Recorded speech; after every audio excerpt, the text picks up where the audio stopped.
Welcome to my world. Another day, another time, another period for knowledge acquisition. Knowledge is power, health is wealth. Today's topic is titled Tetanus Still Deadly, Laboratory Findings.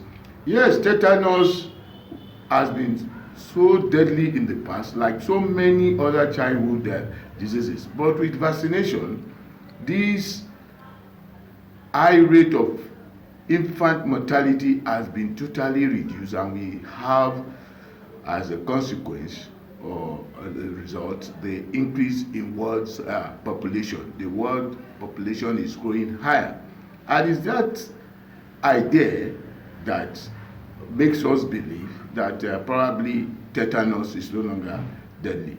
But how deadly is tetanus now? That is part of what I shall be exposing us to. But we must also understand that the same idea of vaccine could also be used to reduce our population. That is another topic for another day in the future. But regardless, let us now understand that tetanus is now not as deadly as it used to be, especially in developed worlds. The developed world stick to their vaccination. Almost all the population are given this ATS and the tetanus toxoid 5 to 6 times on probably every 10 years. But in developing countries, probably because of the cost and probably because of education, the problem is still very deadly. There are case studies I shall be presenting to expose us to how deadly tetanus is. So, but in the meantime, as usual, if you like my presentation, press the like button, subscribe, press the notification bell, and be sure that more quality production will come your way. Tetanus still deadly, lab finding. Outline. Objective.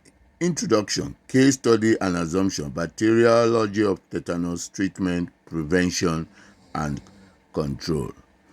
The objective, to show how deadly tetanus infection is and how we can reduce further the mortality rate.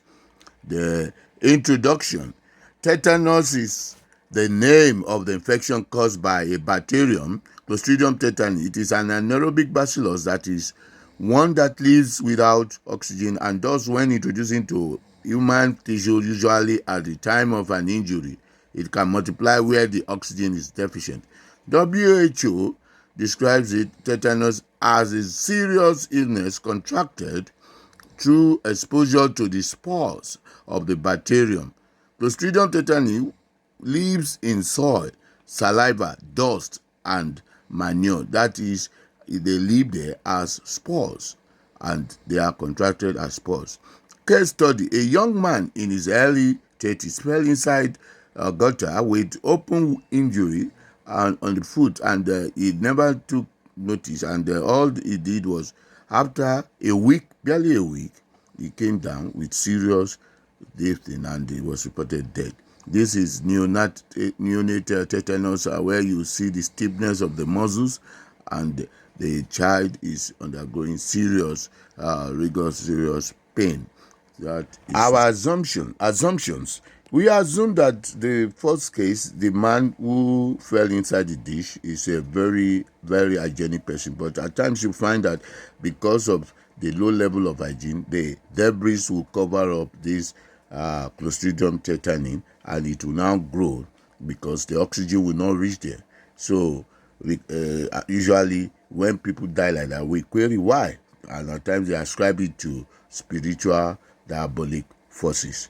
The neonate tetanus in part of Africa and Southeast Asia, tetanus is a major cause of death in newborn infants. It occurs when the umbilical stump becomes infected due to the cord being cut with a contaminated blade, or when animal dung containing large numbers of Clostridium tetani spores is applied to the cord stump. So that way the spores will now germinate and produce exotoxin. Tetanus bacteriology.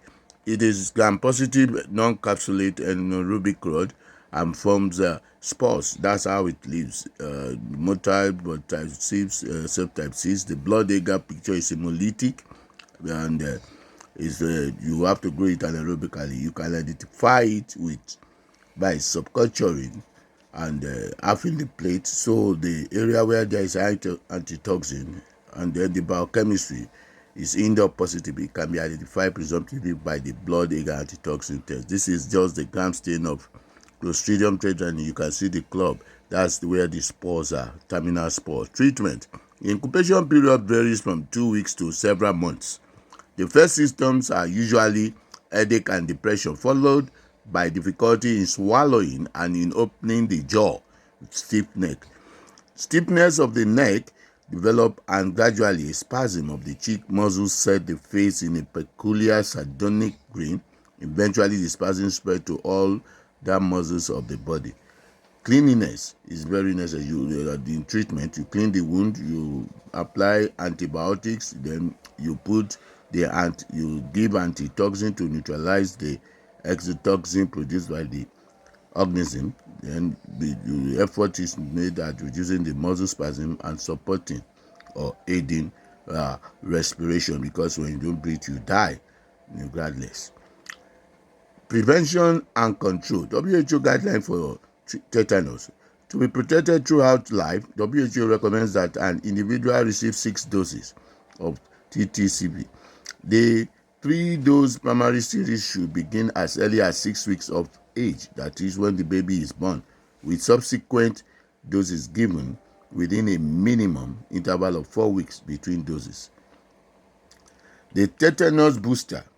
This is that area where some people may misunderstand and will not go quickly for that booster. Once you have an injury and you are not vaccinated, or you are not sure of your vaccination level, that injury, you must take that tetanus booster within 48 hours.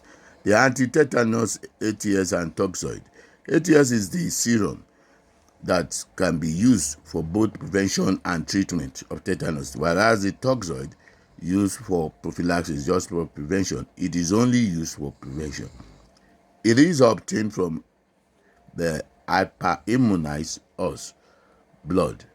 That is a process where the horse is injected with the virus, the bacteria itself, and they now produce the antitoxin that is harvested.